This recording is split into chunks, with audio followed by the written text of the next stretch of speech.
Olá, você está no Arena EE, eu sou Alessandra Gonzaga. E eu sou Marcelo do Carmo, dessa vez com essa voz de taquara rachada. Né? A gente estava fazendo treinamentos no interior do estado, então nós estamos os dois com a voz um pouquinho alterada, né? Uhum. E quem sabe a minha fica até melhor, Mar. De repente a minha é mais esganiçada, né? De repente está um pouquinho mais grave. Vamos ver como é que fica. Uma das coisas que a gente fala sempre é que a questão do tom de voz, de como você coloca as suas frases, tudo isso tem um conteúdo emocional, né, Mar? Sim. De acordo com como a gente se posiciona ali, a gente pode passar uma mensagem diferente, né? É a tal da linguagem não verbal, que pode ser mais convidativa ou mais afastativa. Exatamente. E por falar em afastativo ou aproximativo, a gente inventando palavras que não existem, né, mas Mar? a gente pode, ué. Então, nós. Esse é o mês, a gente está entrando no mês para falar de conexão emocional. Exatamente porque agora é aquela época do ano em que todo mundo, de alguma maneira, tem que rever as suas conexões. Às vezes boas conexões, às vezes relacionamentos saudáveis e muitas vezes revendo conexões tóxicas, conexões que nos trazem o nosso pior. Então eu quero falar um pouquinho sobre isso, sobre o que esse mês de dezembro, aqui estamos em dezembro de 23 gravando, mas é claro que isso vale para qualquer momento que você queira rever as suas conexões. Então a gente quer falar sobre isso e especificamente nesse episódio nós vamos falar sobre pertencimento. Então, todos nós, seres humanos, temos uma necessidade de pertencer. Aquilo que na psicologia a gente chama de identidade social, né? Então, o que comunidade eu faço parte? Qual é a minha família? De repente, na minha profissão? Como que eu me reconheço num grupo humano? E a importância que isso é para nós, para a gente poder ser um ser humano aí no planeta. Interessante também é que antigamente, e não digo isso antigamente assim há décadas atrás, mas há alguns anos atrás, antes da gente ter todo o efeito do pós-pandemia, as pessoas diziam que isso era uma característica muito de adolescente, que os adolescentes têm uma fase no seu desenvolvimento socioemocional em que é muito importante a questão do pertencimento. E hoje a gente está vendo que não é mais só coisa de adolescente, né, Mar? Se foi um dia, não sei, mas que hoje não é mais só de adolescente, sabido que não é. Então, vamos começar por aí. O que esse tema te suscita? Eu já tenho algumas janelinhas mentais que abriram só de falar nele. Trouxemos aqui 3 livros que nós vamos explorar, tá? Então, eu já vou apresentá-los para a gente poder colocar eles na mesa. O primeiro é um livro do Irving Yalom. Eu gosto muito todos os livros dele, eu li todos os do Yalom. Ele é ele é um escritor e, ao mesmo tempo, um psicoterapeuta extremamente talentoso, assim, nas palavras. E esse livro aqui, O Carrasco do Amor, fala sobre vários exemplos de psicoterapia, né? São histórias que ele traz do contexto da psicoterapia, mas especificamente o capítulo 1 é sobre o Carrasco do Amor, né? Então, pessoal, a Thelma é aqui um exemplo de uma necessidade de conexão, nesse caso, a relação amorosa, romântica, né? E como, independente da idade, a gente vai carregar isso pro resto da vida, né? Adorei a ideia. Segundo é O Diário de uma Sentimentalista, que são histórias, são textos da Stephanie Lacerda falando sobre os seus sentimentos. É uma coisa que a gente fazia antigamente nos nossos diários. Sim, toda menina aí de 13, 14 anos tinha um diário, né? Não sei se os meninos faziam, acho que não, né, mano? Eu acho que não. E é muito gostoso o texto dela, sabe? Eu gosto porque é o tipo de coisa que eu faço desde muito tempo. E que é uma maneira da gente estabelecer uma conexão com o mundo, colocar as nossas conexões em perspectiva, se perceber no mundo e, claro, nos nossos relacionamentos. E por último, esse livro aqui que se chama Clareza e Conexão, tá? Ele é um livro cheio de reflexões do Jung Pueblo. Encontrei um dia, eu acho que foi numa feira que eu achei ele. Ele tem pequenos poemas, insights, não é aquele livro romance não, tá? Não é uma história, são insights do Jung Pueblo. E tem coisas assim que tu pega, aquele tipo de livro assim que tu tá querendo uma inspiração, tu abre numa página, né? Ah, que legal. E aí tu vê alguma coisa interessante, ó. Vamos ver o que eu peguei aqui, ó. Maturidade em um relacionamento é não esperar que seu parceiro esteja sempre feliz. Altos e baixos são naturais. Dar espaço ao outro para sentir emoções pesadas, mantendo atenção e oferecendo apoio direto, é um sinal de amor verdadeiro. A base de uma relação não é consertar tudo um para o outro. É viver momentos de alegria e de dificuldade unidos e amar um ao outro em meio às mudanças. Às vezes o seu parceiro precisa passar por o seu próprio processo e para sair dele mais leve e livre do que antes. Viu? Legal. Achei um troço legalzinho aqui no meio do dar um caminho. episódio aí. Né? De novo aqui veio o amor romântico, né? Mas são outras conexões também que ele trata, não só o amor romântico. Então, fala de amizade também. E eu acho assim... estamos no período do ano em que vamos ter que cruzar com esses relacionamentos numa perspectiva diferente. Mesmo com aqueles do nosso dia a dia, nessa época eles são diferentes. Você tá falando das festas de Natal, né? Do campo minado das festas de Natal. Você sabe que lá nos Estados Unidos tem a questão do Thanksgiving, que acabou de acontecer, né? Então tem o episódio do Thanksgiving, depois as pessoas voltam para o Natal e aí depois já emenda Ano Novo. É só uma semana, mas como ela é intensa emocionalmente, né, Má? Sim.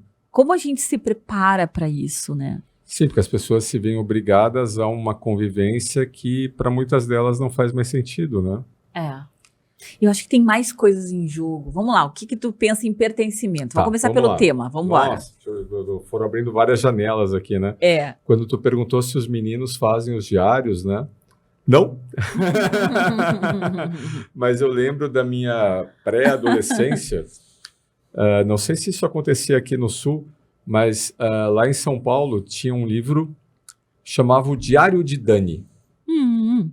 Não conheço. Então, as meninas liam Anne Frank e os meninos liam O Diário de Dani. E Dani era menino ou menina? Não, Dani era menino. Menino.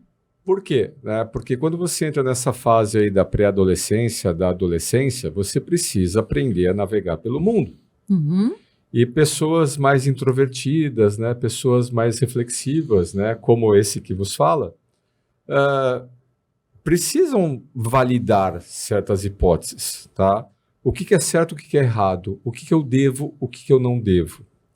E quando você tenta se conectar com seus pais, né, nem todos os pais estão antenados com as características da geração de seus filhos e também não necessariamente têm a habilidade, né, de responder essas perguntas. E às vezes eles vão estar provendo algum tipo de conselho, algum tipo de orientação que pode ter sido válido para a época deles, mas não é mais válido para essa época, né, dos filhos. E isso acontece em toda a geração. A gente está vivendo então, isso. Na minha época, né, qual que era a saída? Lê esse diário aqui.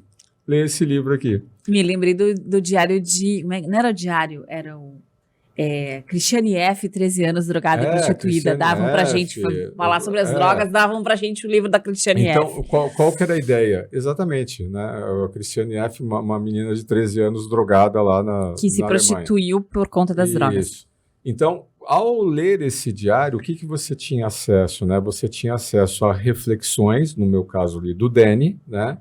Que ajudavam a fazer sentido e validar. Então, era como se aquele diário incentivasse uma conversa íntima, uma reflexão íntima, né, de você com você mesmo. Não recomendo a ninguém ler o Diário de Dani, porque era uma coisa que... Aí você já estava apontando lá para botar. Primeiro, nem sei se o livro ainda é editado. E se você achar esse livro, é um livro que fazia sentido lá para a década de 70, 80. Assim como o Cristiane F., gente. Talvez não valha a pena. Não vai ser um livro que vai fazer sentido para a época de hoje. Então, acho que a primeira necessidade que leva a gente a interagir é a gente se validar.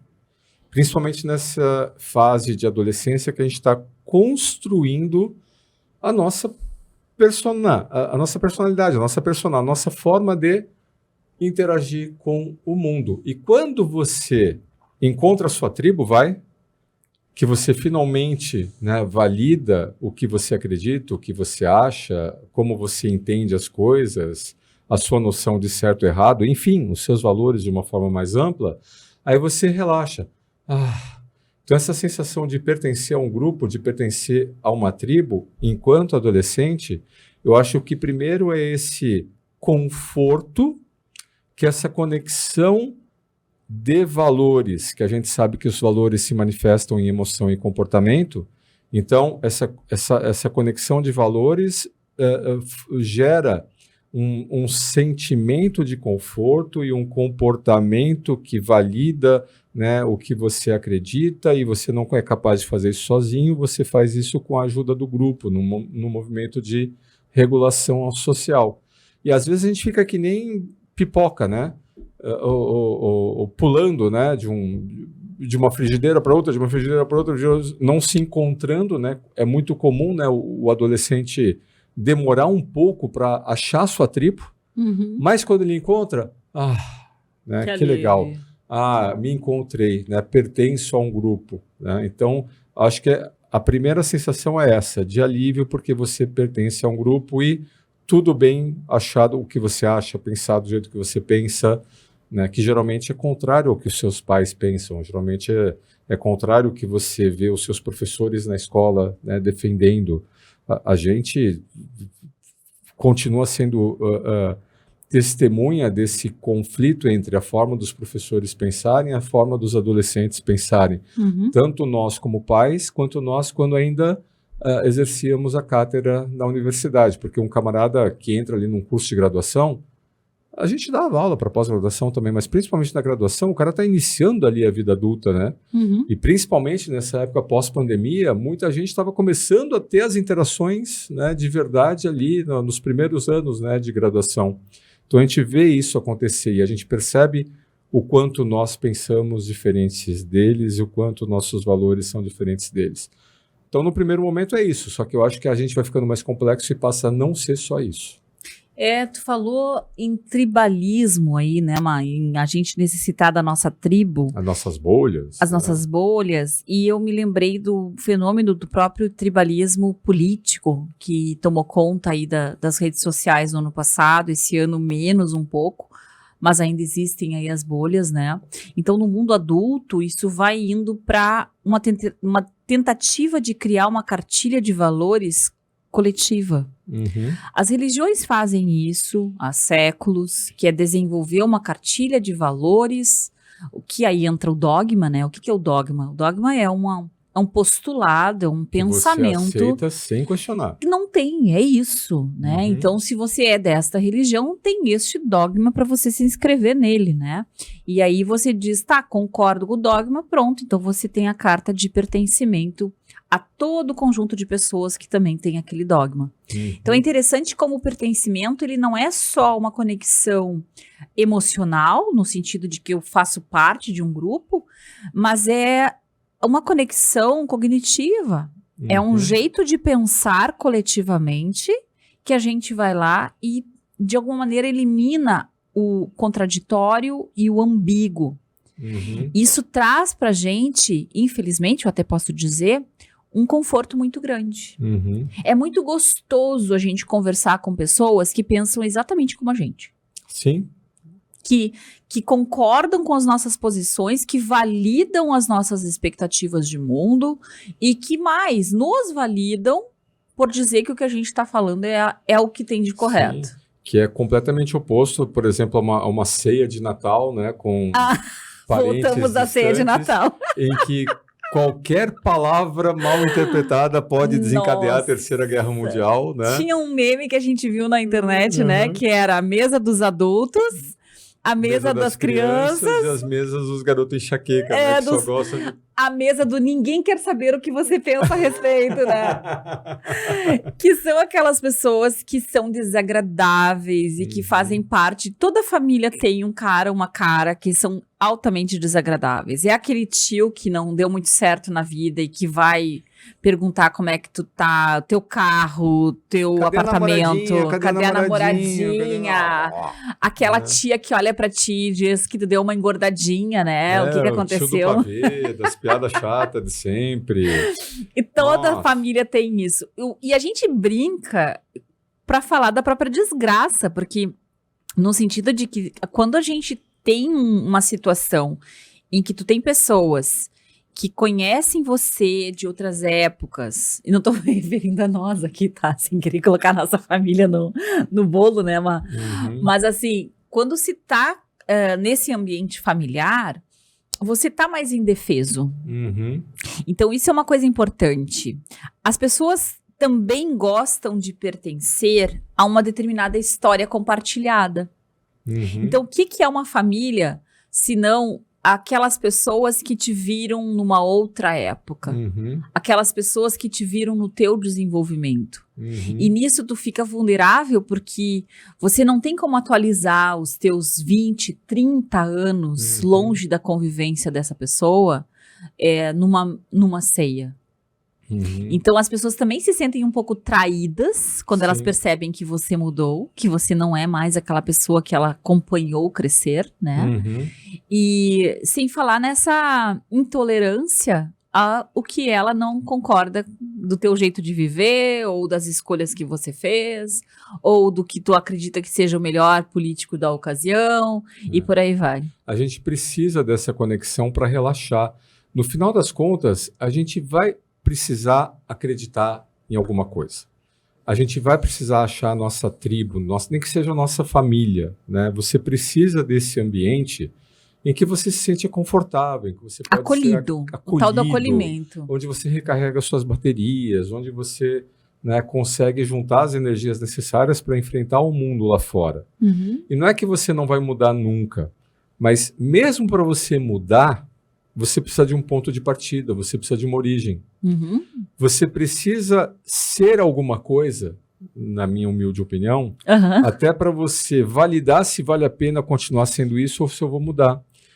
As minhas decisões, né, elas são de comparação isso ou aquilo. Se eu não tenho como comparar, qual que vai ser minha régua? Qual que vai ser o meu critério? Qual vai ser... Então, nós precisamos partir de um critério inicial, não que a gente vai morrer abraçado nele, mas até para a gente poder avaliar, ponderar, a gente precisa entender muito bem o que é, para a gente verificar se vale a pena a proposta diferente da que a gente vê, né? O valor distinto.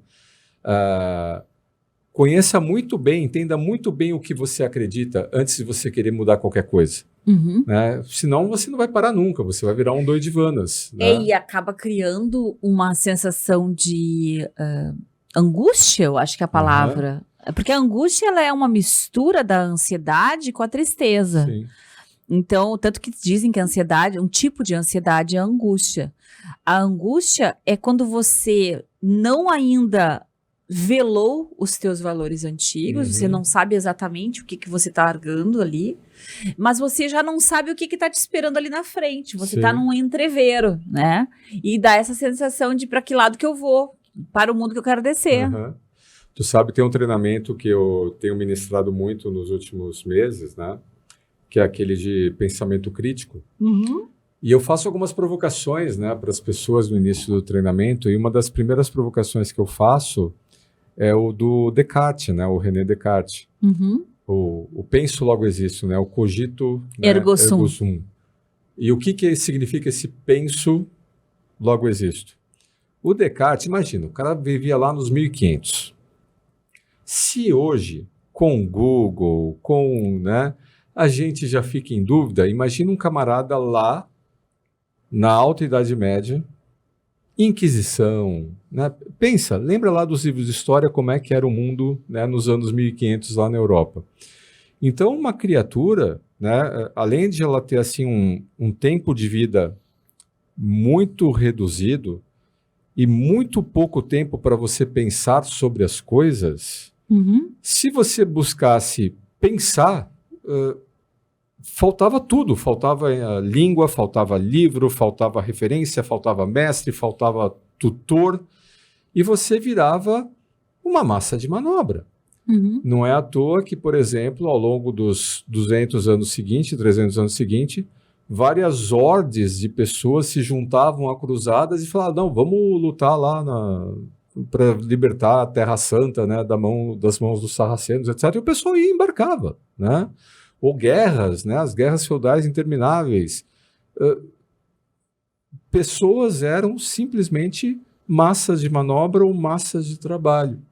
E o Descartes no meio dessa... Pena que eu pensei que isso também segue acontecendo, não com a mesma intensidade, mas digitalmente seguem as massas, mano. E o que o Descartes falou? Escuta, vem cá, se liberta disso, para de acreditar. Então, o que ele propunha? Qual que era o método dele? Primeiro era a dúvida hiperbólica. O que era a dúvida hiperbólica? Duvide de tudo. Nossa. Né? Isso que estão te dizendo. É isso mesmo? É isso mesmo? Faz sentido, né? E junto com essa dúvida hiperbólica vinha a suspensão do juízo, que é o oposto ao dogmatismo, né? Então, olha, é isso e pronto, acabou? Porque Deus quis, que era o dogmatismo mais comum da época. Não, vem cá, mas quem disse? Por quê?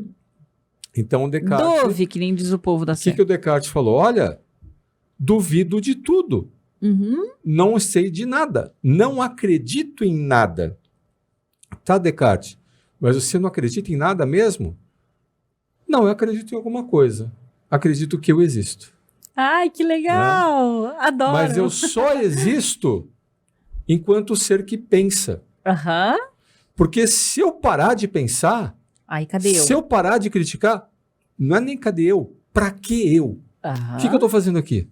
Se eu não for um ser pensante que critica e tenta produzir sentido e tenta fazer com que as pessoas despertem, né, dessa onda, dessa massa de manobra, dessa vida de zumbi, né, que as pessoas estão vivendo.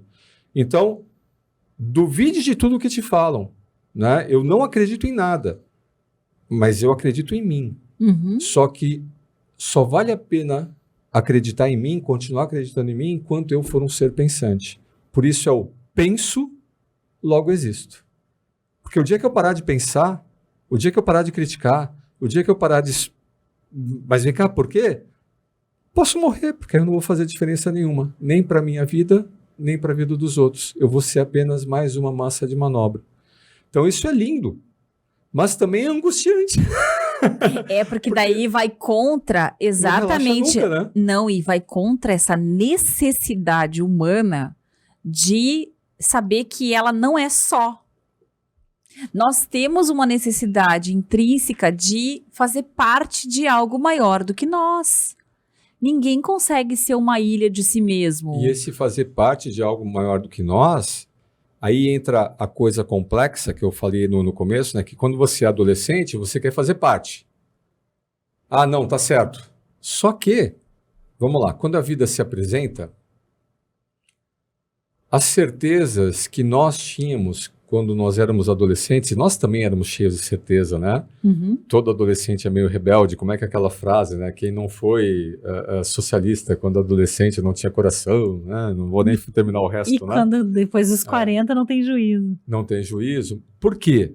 Porque à medida que a vida se apresenta e se torna mais complexa, ela bate de frente com as crenças de um adolescente, né? Então você precisa amadurecer, você precisa desabrochar, você precisa transformar essas crenças.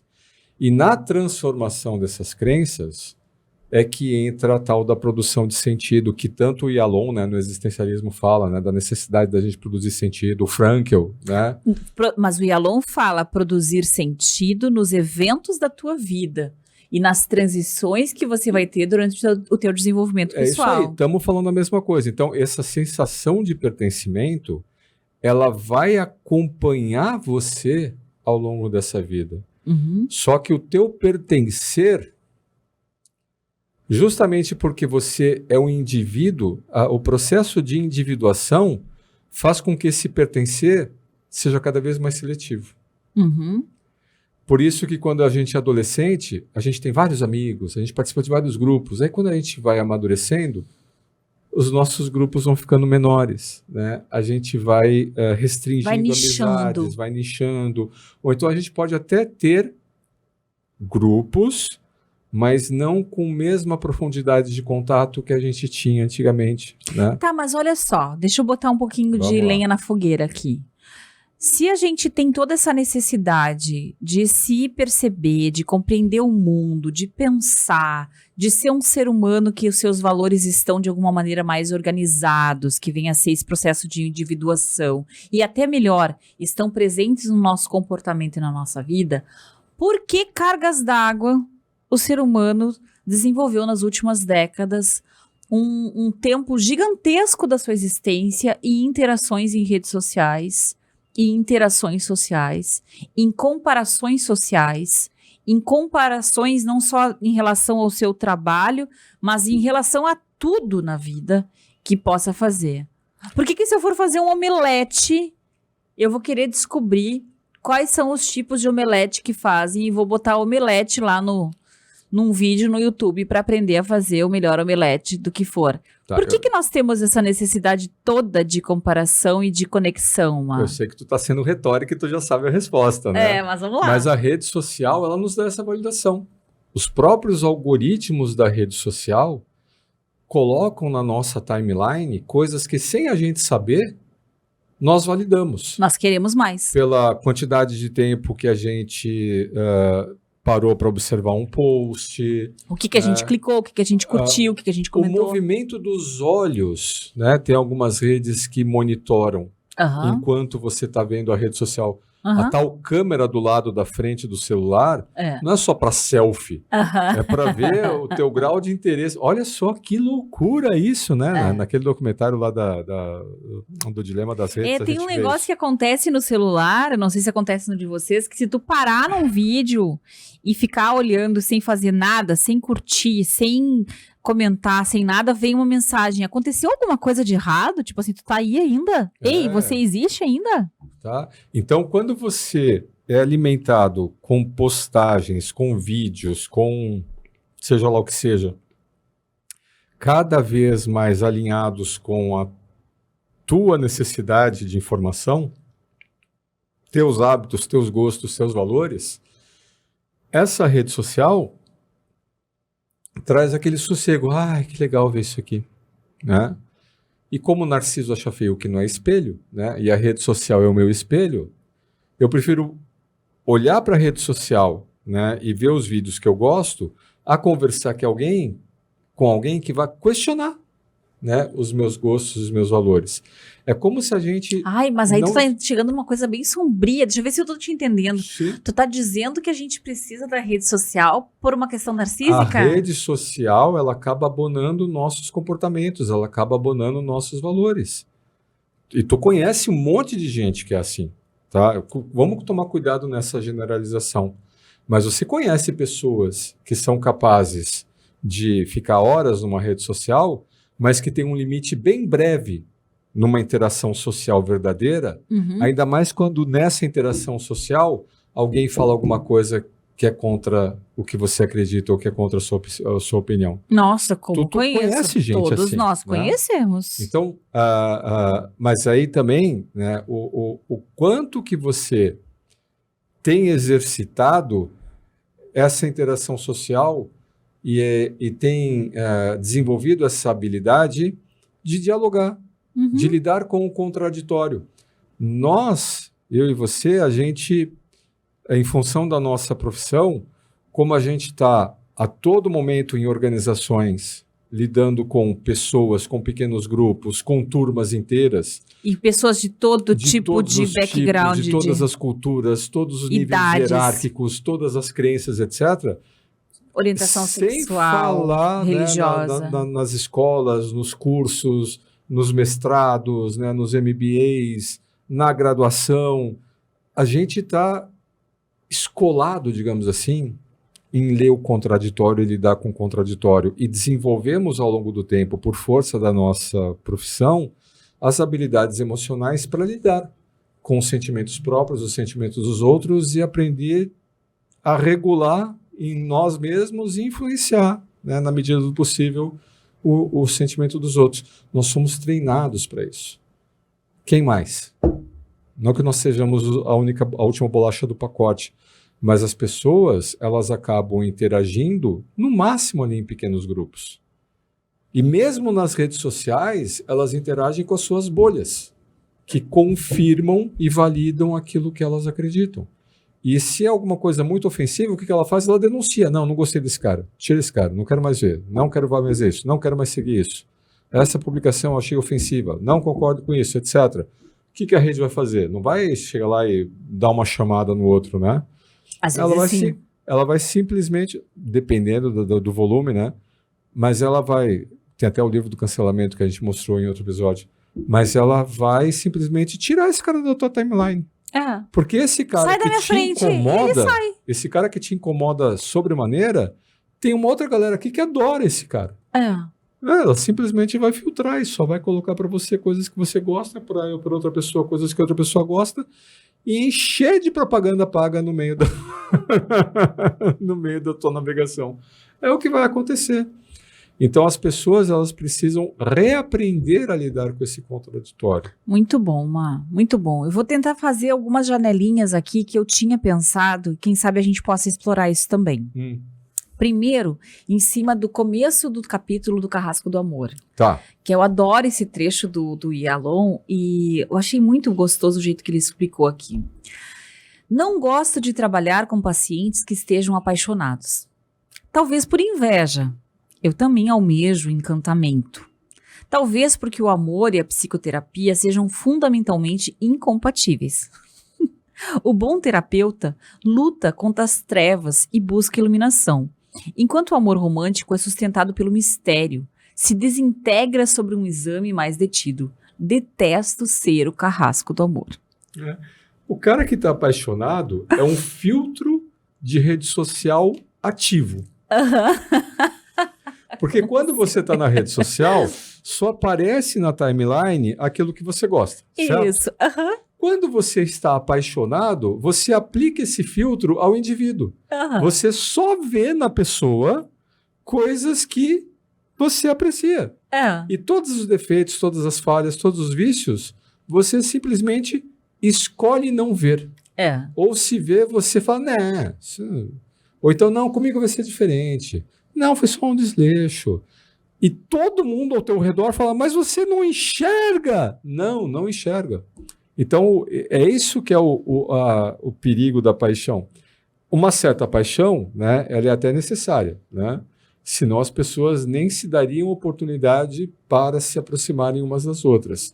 Mas a paixão não se sustenta, porque assim que você começa a pisar muito no calo, ou falhar, ou mostrar, né, as suas tintas, né? Porque uma coisa é quando você filtra, mas a pessoa segue sendo o que ela é.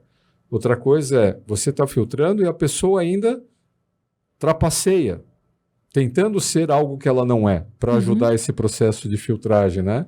Como você não consegue filtrar para sempre, a pessoa também não consegue fingir para sempre, uma hora a casa cai. E aí vamos ver o que sobra, né, desse processo de paixão. Eu pensei aqui, fiz uma relação com um podcast que eu vi do Rick Hanson, que é aquele autor do Cérebro de Buda, que eu adoro os livros dele, né? Ele fala sobre felicidade, o cérebro é felicidade. Não, o cérebro é felicidade não é dele, mas tem um de resiliência que é dele. E eu gosto muito de tudo que ele produz. E o filho dele tem um podcast que se chama Being Well, né? Ficando bem. E eles falaram exatamente sobre as festas de final de ano no último episódio. E ele estava falando sobre essa necessidade, já vou fazer um link com isso que tu tá dizendo, de você ter uma tolerância maior a essas pessoas que você não concorda. E aí a gente vai convergindo um pouco do que a gente está falando desse começo de episódio até esse momento. De que não adianta, você não vai conseguir ter uma prova de pertencimento nas pessoas, às vezes, as mais próximas da tua vida, que acompanham você na tua família, ou nos teus familiares agregados, ou os agregados dos teus familiares. É muito provável que você tenha uma sensação de estranhamento, até uma certa nostalgia de outros anos, ou quem sabe até uma ansiedade, a tal da ansiedade social, né? Que é de estar nessa interação tão bizarra como pode ser essa interação com pessoas que você não vê no teu dia a dia.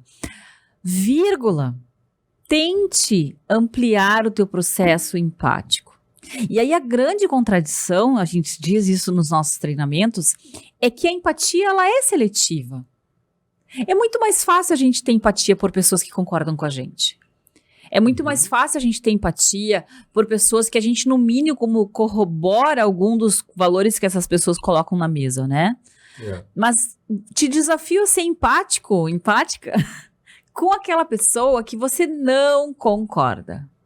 E que você até tem uma certa...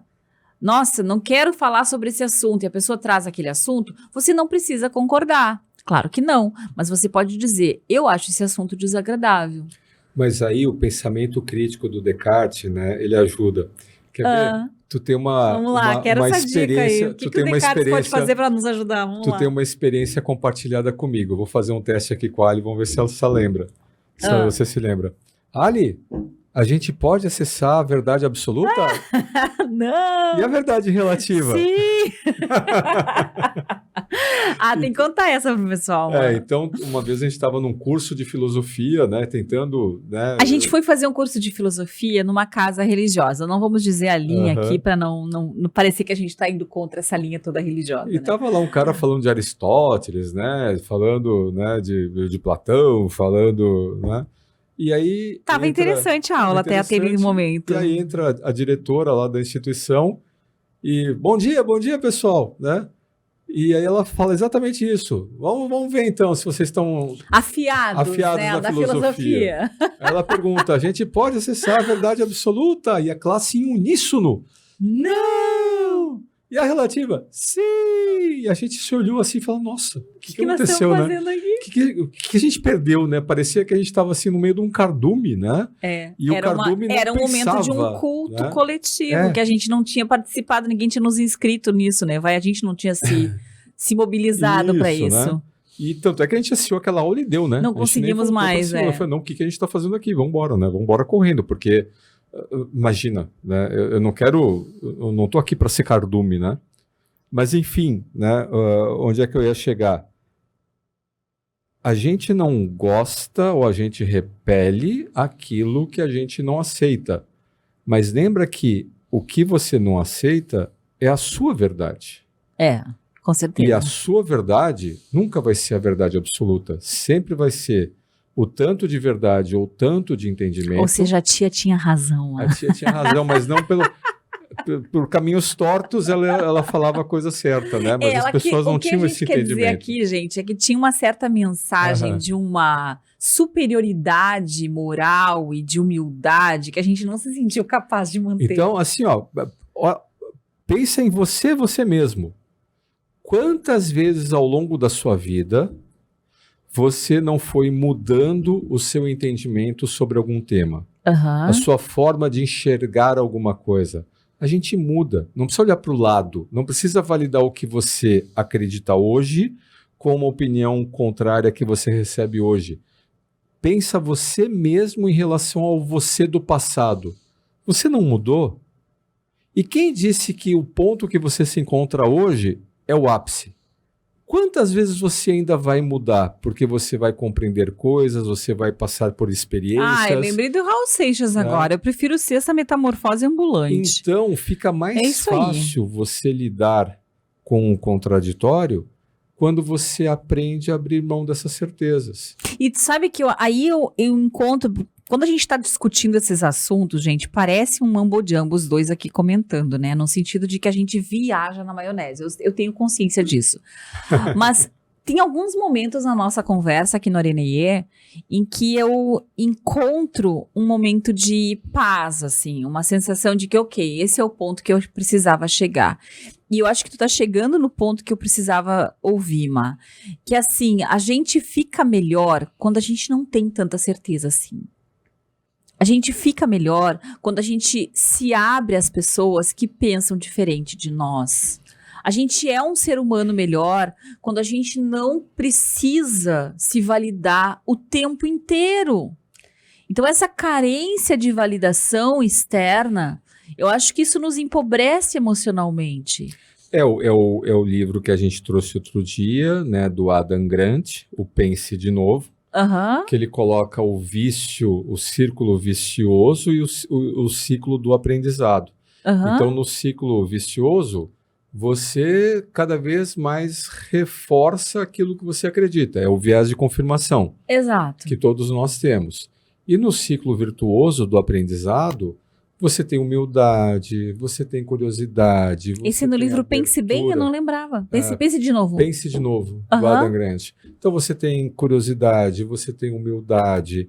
Aliás, esses atributos, né, da curiosidade, da Esse é o da humildade, segurança e é psicológica. o mesmo, Da Amy né, Edmondson. e é o mesmo do aprendizado, Aham. né? Porque o da segurança psicológica, São 4 da segurança Aham. psicológica, tá, gente? Só porque a gente estava pensando nisso no último treinamento. humildade, curiosidade, colaboração, E abertura, E abertura. a riscos. abertura a riscos, né? Que é o mesmo do aprendizado. Então, calma, relaxa, né? Mas para você chegar nesse ponto, né, de calma, relaxa, escuta, né? Eu acho que você já subiu algumas montanhas na vida, já teve algumas quedas e você desenvolveu autoestima. Você acredita em você a ponto de você não ficar Precisando ser validado. a todo momento precisando ser validado. Olha, nossa, hoje a gente teve uma aula e eu compartilhei essa aula com uma outra pessoa que, nossa, foi uma das aulas assim mais difíceis, né, de eu fazer. É mesmo? Porque a pessoa ela precisava exibir as suas experiências de viagem internacional, com riquezas de detalhes e de gastos e de valores em centenas de euros. E, nossa, sabe assim, parecia que eu estava tendo aula com uma criança que está mostrando para o coleguinha o brinquedo novo que ela ganhou, que é mais bonito, e ela tem e o coleguinha não tem. Parecia que eu estava ali do lado de uma pessoa de 7 anos de idade, de 8 anos de idade, mas era um adulto, às vezes até com mais idade do que eu, Uhum. né? E o que é isso? É uma insegurança muito grande. É uma necessidade de afirmação. Essa pessoa, o que ela queria ali? Ela queria alguém que falasse, que legal o teu carrinho, que bacana, como você é feliz por ter esse carrinho, eu não tenho. Sabe, as pessoas não amadurecem, ou amadurecem em ritmos muito diferentes, né? Então, eu acho que esse amadurecimento, essa coragem, né? Ou essa tranquilidade que é você não ter que ter a velha história sobre tudo, não ter que ter Ver a todas as velha respostas, opinião. né? E você poder tudo. ser autêntico e calma, né? Tudo bem eu não saber de tudo. Tu conhece tal coisa? Não, me conta. Né? Sabe? É muito bom não ter essa velha opinião formada sobre tudo. E você precisa ter autoestima suficiente para relaxar esse ponto. Aham. E aí eu penso que temos uma ponte com o livro da Stephanie que vale para nós aqui. Porque às vezes a gente banca aqui, eu e o Maio, eu imagino que para muitas pessoas a gente pode bancar, ou sei lá, os velhos, as pessoas que ficam comentando do meu tempo, no meu tempo, né? E eu acho que a gente tem a aprender com todas as idades. E eu gosto que a Stephanie, ela tem, na época que esse livro saiu, claro, agora ela já tem mais idade, porque esse livro é de 2015, mas ela tinha 17 aninhos. Uhum. Então, o hábito que ela estava criando aqui era de botar as ideias no papel.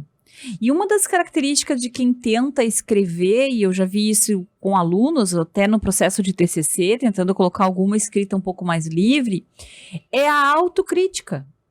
A necessidade de colocar um texto, uma fantástica frase, Não, a vantagem de você fazer uma reflexão no texto é que o texto ele não te julga. Assim que você colocar as suas palavras ali, você já vai se sentir melhor. E aí ela diz aqui, olha só que interessante aqui na contracapa o que ela está dizendo sobre o texto, ó. Às vezes sinto que escrever é uma necessidade minha, uma necessidade que precisa ser atendida com urgência, uma necessidade tão urgente e pulsante quanto a de comer e dormir. E aí depois ela diz, ó, acrescentaria que quando escrevo, o meu corpo e tudo que tem dentro dele se acalma. Quando eu escrevo, eu me entendo melhor, eu me conheço melhor. Então, por que eu estou trazendo isso num episódio de pertencimento? não são as pessoas que vão te dizer que tu pertence a algum lugar. É você mesmo que vai se dar conta do que vale para ti. E ferramentas como a escrita reflexiva é uma das que você pode usar para realmente se pertencer mais na realidade que tu habita, nas interações que tu faz, na forma como você conduz os teus relacionamentos. Legal. Eu lembrei de um filme, Ali, eu fiz uma pesquisa aqui, eu não consegui, mas quem sabe tu lembre do nome do filme, que eu sei que você assistiu esse filme. É um filme de ficção em que numa determinada cidade que vive isolada em algum lugar nas montanhas geladas, né, de uma terra que não vem ao caso agora, existe uma pessoa nessa cidade que ela guarda as memórias eu sei de qual todas as pessoas da Puxa, cidade. eu também não sei o nome do filme. Isis nos socorra, tá? Né? A gente vai colocar aqui. Mas como não é que é a história? o guardador de memórias ou alguma coisa assim. de memórias, Então, né? mas como é que funciona? Deixa eu ver se eu consigo achar aqui. Existe lá um ancião que tudo que acontece nessa cidade, as pessoas vão lá e contam a esse ancião. E esse ancião é uma biblioteca viva. Ele guarda na sua memória as histórias, os acontecimentos, os fatos de todos os moradores daquela cidade. Os que vivem hoje e os que viveram no passado. E esse ancião, ele um dia vai morrer também. Então, quando ele está por morrer, ele precisa encontrar um aprendiz, que vai ser um outro habitante dessa cidade que vai ter essa mesma habilidade que ele tem, e esse ancião vai transferir para esse aprendiz todas as memórias que ele acumulou até então, e esse aprendiz vai então levar as memórias antigas e passar a acumular mais memórias. Aí tu lembra qual que é a pista ou qual que é o sinal que essa pessoa é um aprendiz apta para essa função? Não. Ela é a única pessoa da cidade inteira capaz de ter sonhos em cores. Sonhar colorido. Que legal. Né? Então, eu acho assim, que qual que é a analogia, né? Quem viveu muita coisa como a gente viveu, e guarda, né, essas informações e compartilha aqui nesse podcast, compartilha nas aulas, né, essas informações, não é que nós sejamos saudosistas, né? É que nós temos, igual esse guardião dos sonhos ou o guardião das memórias, nós temos acumulados elementos em que muita gente viveu mais tempo do que nós, né? Mas será que viveu mesmo? Aí eu lembro do Vinícius, né? Quem já passou por essa vida e não viveu, pode ser mais, mas sabe menos do que eu. Então é viver com sentido, viver com sentimento, viver com emoção. E a gente, ao saborear a vida, né, e saber fazer essas comparações, a gente sonha colorido. E o sonhar colorido, para mim, é essa produção de sentido. Então, não precisa assim, não tenho que guardar nada das minhas memórias, eu tenho que sempre me adaptar, eu tenho que sempre abrir mão, né? A Isis está nos salvando, doador de memórias, talvez seja esse. Eu achei que talvez seja né? Isis. Vamos validar. A gente vai ver se é esse doador de memórias. Nosso pessoal aqui está colocando aqui na tela para nós. Está ajudando a produção, né? Aqui, obrigada. Mas se você consegue se adonar das suas memórias e ver como essas memórias mudaram, você tem elementos. É mais ou menos igual, por que a gente aprende a falar uma língua? A gente aprende a falar uma língua para conseguir fazer sentido sobre os nossos pensamentos. Porque para fazer sentido, para aprender, quando a gente conversa conosco mesmo, a gente conversa na nossa língua pátria. Sim. E quanto mais vocabulário você tem, mais elementos de linguagem você tem para produzir sentidos cada vez mais complexos. E assim como a linguagem está para a lógica, para o raciocínio, as memórias estão para a produção de sentido. Isso aí. E- Eu tava lembrando, Mar, enquanto tu falava do filme Doador de Memórias, mas eu não sei se é o mesmo que tu falou. Porque o Doador de Memórias é um filme de uma comunidade em que é um mundo ideal, sem doença, sem guerra, mas alguém fica responsável Esse de aí. armazenar as É o memórias. doador de memória. É o Então, Doador esse de cara Memórias. mesmo. Obrigada, aí você Então matou a charada. tem um ancião que ele é o responsável por armazenar as memórias, ele vai passar por um aprendiz. Isso, E para você descobrir quem é o aprendiz, é a única pessoa da cidade que Isso sonha aí. colorido. é muito lindo esse filme. Inclusive, né, existe nessa cidade, não quero dar tanto spoiler assim, mas quem governa essa cidade está a todo momento buscando identificar pessoas que sonham, Isso. porque elas podem produzir sentidos que sejam contrários Aquela à realidade regra ali. dominante, né, de quem governa a cidade. Resumindo, fazia tempo que a gente não viajava tanto no Marenê. Isso é que dá a pegar um tema assim tão etéreo como o pertencimento, né, Sim. Má?